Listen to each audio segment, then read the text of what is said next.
pelo poder do nome de Jesus. Paulo, em várias de suas passagens, inclusive, louvado seja Deus, em suas missões missionárias, foram feitos não apenas com o espírito de palavras, mas também houve demonstração de poder. E este poder foi a autoridade de Deus na vida de Paulo, quando ele orou por várias pessoas que estavam enfermas, pessoas que estavam endemoniadas por espíritos de Satanás e enfermidades. E Paulo, pela autoridade do poder da palavra, repreendeu tais incômodos, e assim se sobressaiu o poder de Deus com a autoridade da pessoa de Paulo. Isso é o que consta na palavra do Senhor. A palavra diz: a vossa fé não se apoia em sabedoria dos homens, mas no poder de Deus. O crente deve se apoiar no poder de Deus. E de onde é que emana o poder de Deus? Emana da palavra, em que o crente deve meditar sempre que possível, sempre que ler a palavra, para que o poder de Deus se forme dentro dele e crie assim, louvado seja Deus, não apenas uma expectativa de desejo, mas se crie nele, louvado seja Deus, a formação do poder de Deus, e a pessoa de Cristo esteja dentro dele, para que quando ele venha falar sobre o Evangelho de Jesus, este venha causar um efeito nos ouvidos, na mente e nos corações daqueles que estão ouvindo a pregação gloriosa do Evangelho de Jesus. Isto é demonstração de sabedoria do Espírito e poder de Deus. A Bíblia diz que os sinais seguirão os que crerem. E como os sinais seguirão os que crerem? Como os sinais seguirão os que crerem? Os sinais seguirão os que crerem quando nós colocamos em prática, louvado seja Deus, através do poder de Deus, através da glória de Deus, aquilo que está escrito no livro de Marcos: os sinais seguirão os que crerem. Em meu nome expulsarão os demônios, falarão novas línguas, porão as mãos sobre os enfermos e os curarão. Se comerem ou beberem alguma coisa mortífera, não lhes fará dano algum. Isto, na vida e na prática do crente, torna-se sabedoria de Deus e também a expressividade de autoridade e poder. E estes sinais devem se acompanhar aqueles que crerem no poder de Deus. Apesar de que na atualidade muitas práticas cristãs que estão por aí, muitas igrejas já não acreditam mais, como por exemplo os reformados. Eles não acreditam na exemplificação do poder de Deus através dos crentes ou dos santos atuais, que pregam o Evangelho de poder e de autoridade no nome de Jesus, para que enfermidades sejam curadas, espíritos imundos sejam expulsos e pessoas sejam transformadas a partir da glória e poder de Deus expressada pelo Espírito Santo de Deus.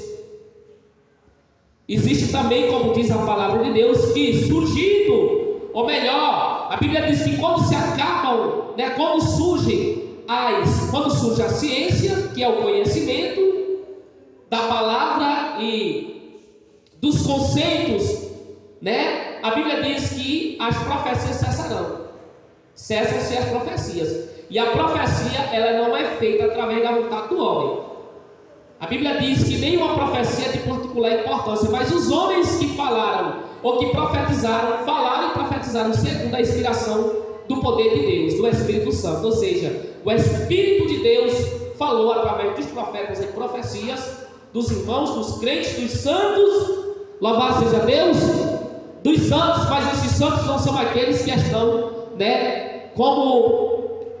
como enfeite de paredes, não são aqueles que estão como enfeite de paredes, não são aqueles que são feitos de matéria-prima, como gesso, barro, ferro, não são esses. São os santos feitos de carne e osso, que vivem em obediência a Deus, né? E na plenitude da obediência às Escrituras Sagradas.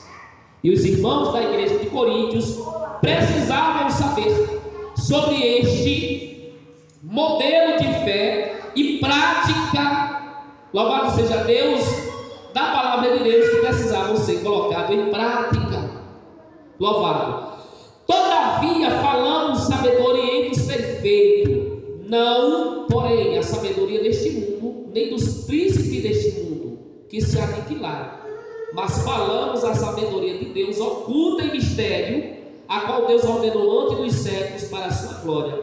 Mas quem tem esse mistério, essa sabedoria, não é, infelizmente, os intelectuais do mundo, né? Os sábios, quando a Bíblia é os príncipes do mundo, os intelectuais são os grandes filósofos, e entre outros que dominam, né, esse estágio do conhecimento.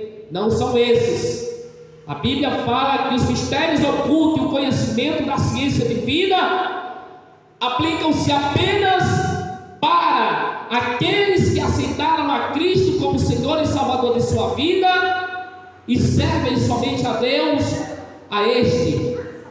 É-lhes revelado a sabedoria que está oculta, as coisas de Deus, do qual o mundo não compreende, que lhe parece loucura, né? A Bíblia diz que a sabedoria do mundo, né, é loucura. A Bíblia diz que a salvação aos olhos do mundo é loucura, mas para nós é o poder de Deus. Não é o que está escrito isso lá em 1 Coríntios capítulo 1 e o verso 18, porque a palavra da cruz é loucura para os que perecem, ou seja, para aqueles que perecem, aqueles que morrem, aqueles que não fazem conta do Evangelho e da palavra de Deus.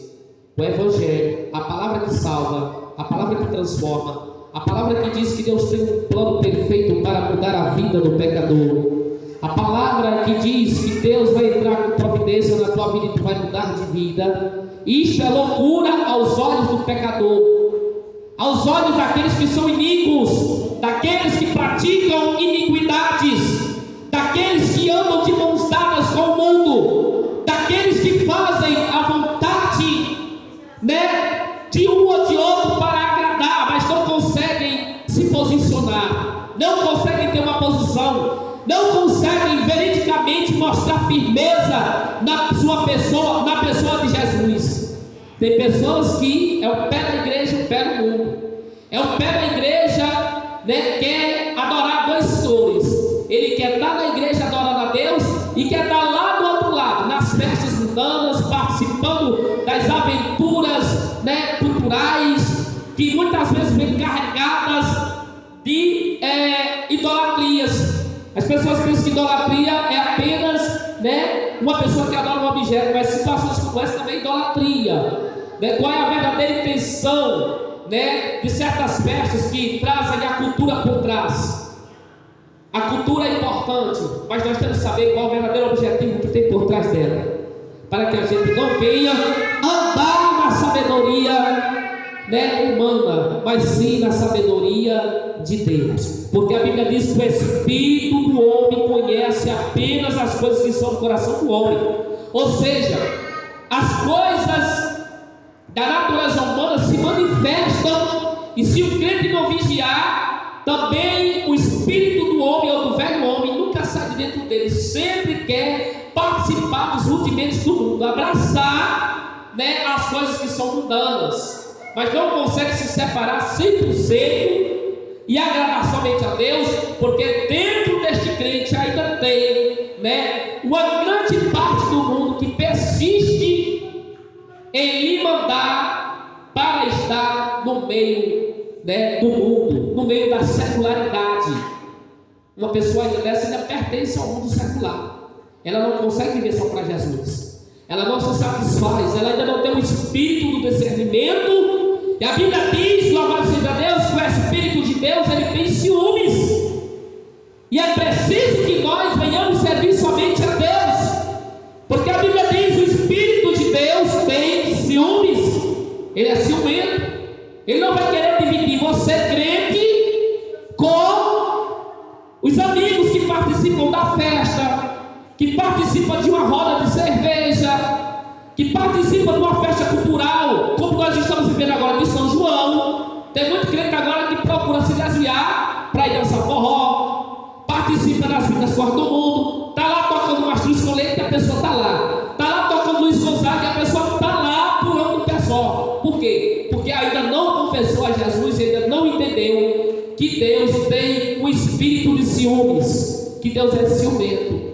Deus não se agrada. A Bíblia diz: não podeis servir a dois senhores, ou serve a um ou a outro.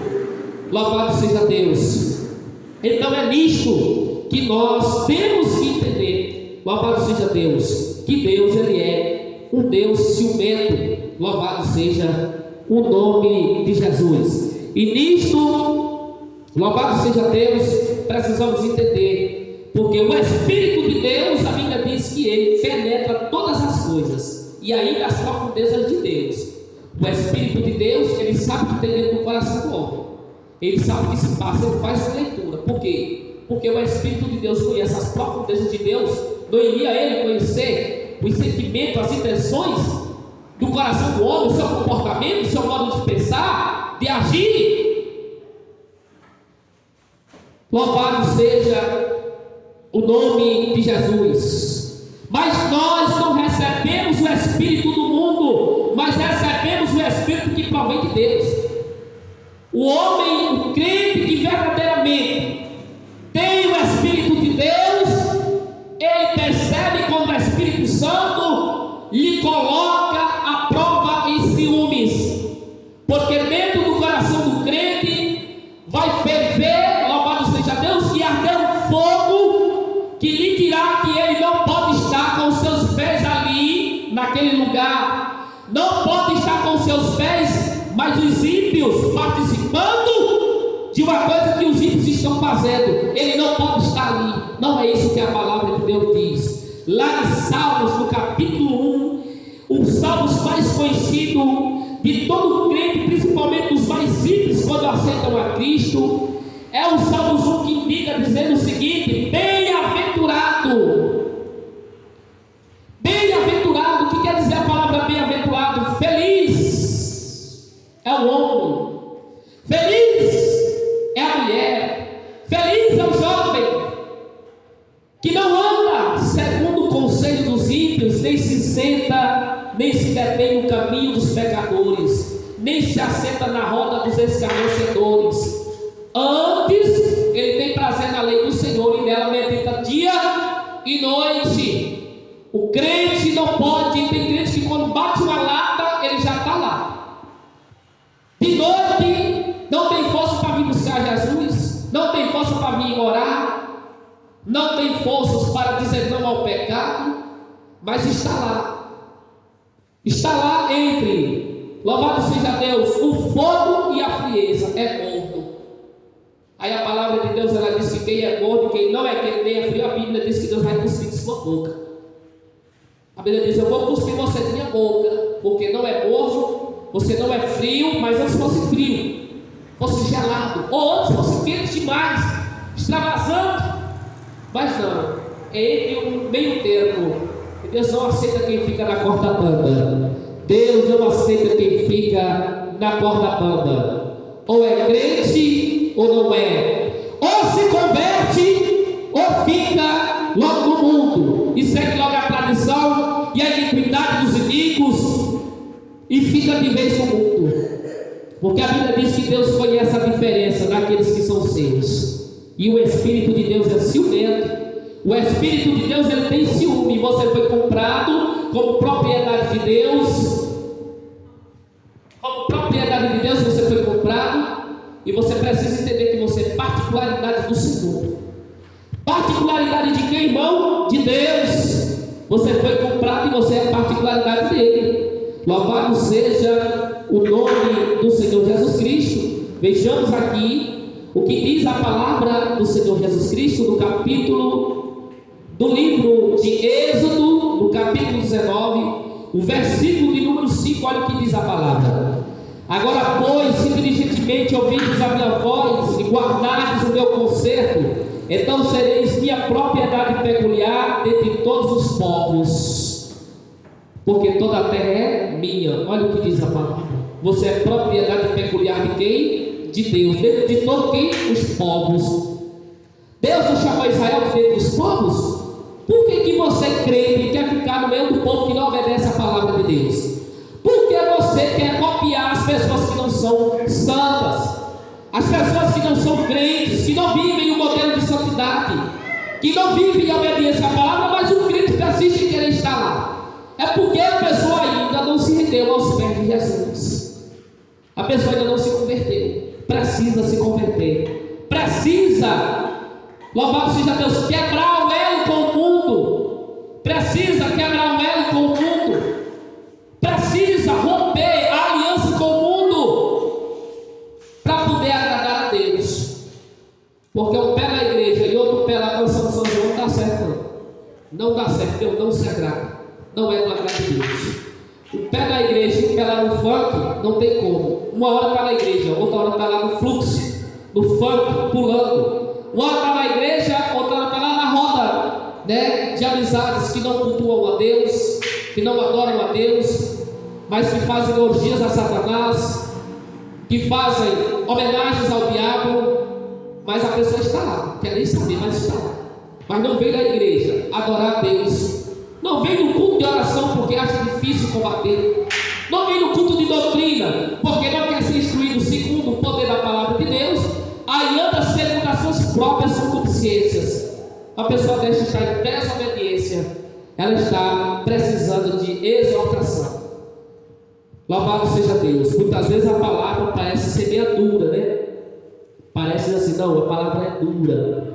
Mas a Bíblia diz que toda correção, a princípio, ela não traz, né, um bom impacto. Mas quando passa, louvado seja Deus, quando passa a repreensão, logo vem a luz. Não é isso o que está escrito? Louvado seja Deus. Então, às vezes é necessário, louvado seja Deus, trazermos uma palavra com um pouquinho mais, né, de pimenta do reino, né? Aquela pimenta do reino, para que a pessoa possa compreender, né, o verdadeiro motivo de se pregar com a palavra dessa forma. A Bíblia diz: e já vos esqueceste da exortação que argumenta convosco como filhos? Filho meu, não desprezes a correção do Senhor, e não desmaies quando por ele fores repreendido, porque o Senhor corrige o que ama e açoita qualquer que recebe por filho. Mas se você suporta a correção de Deus, Deus nos trata como filhos. Porque que filho há que o pai não corrija? Mas se você está sem disciplina, dos quais todos são feitos participantes, sois então bastardos e não filhos. Bastardo quer dizer rebeldes, né? É aquele não obediente. É o que diz a palavra de Deus. Veja o versículo 11 que diz: e na verdade toda correção ao presente não parece ter gozo, ou seja, não traz alegria, não traz satisfação. Quando uma pessoa que é crente é corrigida, exortada, é repreendida, o primeiro sinal que fica é a insatisfação da sua alma. A pessoa não se sente bem.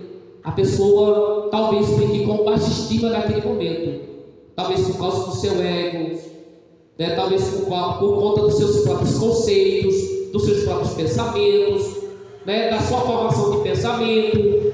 A pessoa é um formador de pensamento, mas ela não aceita quando ela é repreendida. Quando alguém diz: você precisa de uma mudança, você precisa deixar alguns hábitos e ser mais obediente às Escrituras. A Bíblia diz que ao presente momento não traz gozo. Não traz gozo. O que é que traz? Insatisfação, tristeza, vergonha. Mas a Bíblia diz: senão de tristeza, mas louvado seja o nome de Jesus. Senão de tristeza, né? Não é de gozo, não é de alegria, mas traz tristeza. Mas depois produz um fruto pacífico de justiça nos exercitados por ela. Depois que passa, a pessoa compreende, porque ela vai meditar, ela vai pensar, ela vai raciocinar, e ela vai entender que ela estava errada, e que agora a correção que Deus usou através do pastor, através do pregador, era necessário para que ela se consertasse, porque da forma como ela se encontrava, não estava no agrado de Deus. E o Espírito Santo de Deus é quem penetra todas as coisas, e Ele mostra, louvado seja Deus, na palavra. Na palavra Ele mostra de forma pessoal, íntima, quando a pessoa passa a fazer um exame de consciência, de entendimento, ela percebe se ela está certa ou se ela está errada. E o próprio Deus é quem impulsiona ela, né? O próprio Deus é quem leva ela ao arrependimento. Amém? Então foi isso que o apóstolo Paulo quis dizer aos irmãos da igreja de Corinto, como igreja que precisavam, louvado seja Deus, viver em sabedoria do Espírito e não em sabedoria do mundo, não em sabedoria secular. Tem pessoas que fazem tanto esforço para se aparecer e às vezes nem precisam. Tem tudo que Deus já lhe deu, mas continua com aquela incontinência de desobediência e com aquele índice de critério de querer andar abraçado com os rudimentos do mundo. Ainda não entendeu que ela tem que viver separada, em obediência, santidade, louvado seja Deus, apenas para o Senhor. Louvado seja Deus. Mas Deus é bom e vai dando um crescimento como deu a sua igreja. Amém? Louvado seja Deus. Que Deus abençoe assim a todos. Agradecendo a Deus e aos irmãos por essa oportunidade. Vamos ficar de pé em nome de Jesus e vamos encerrar em nome do Senhor Jesus.